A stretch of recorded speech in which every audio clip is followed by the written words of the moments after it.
Hi friends! Thanks for tuning in.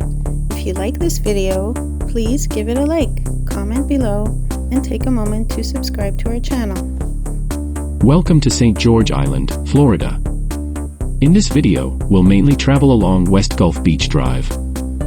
This barrier island stretches about 28 miles long and up to a mile wide, nestled off Florida's Gulf Coast. Long before modern times, indigenous peoples, including the Apalachee and Muskogee tribes, called this island home.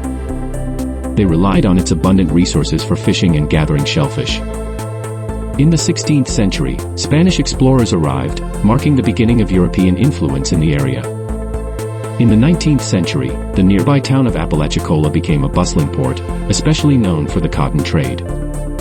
St. George Island played a crucial role in protecting Apalachicola Bay, serving as a natural barrier against the open Gulf, which helped ensure safe harbor for ships. During World War II, the island was used for training exercises by troops from nearby bases, adding a unique chapter to its history. Today, St. George Island is celebrated for its unspoiled landscapes. The island is home to the Dr. Julian G. Bruce St. George Island State Park, which offers 9 miles of pristine shoreline, dunes, and marshes. The island's commitment to preservation means there are no high-rise buildings, allowing visitors to fully appreciate its serene beaches and clear Gulf waters. Whether you're here for the rich history, the natural beauty, or simply a peaceful retreat, St. George Island offers a unique and welcoming experience.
Thanks for watching!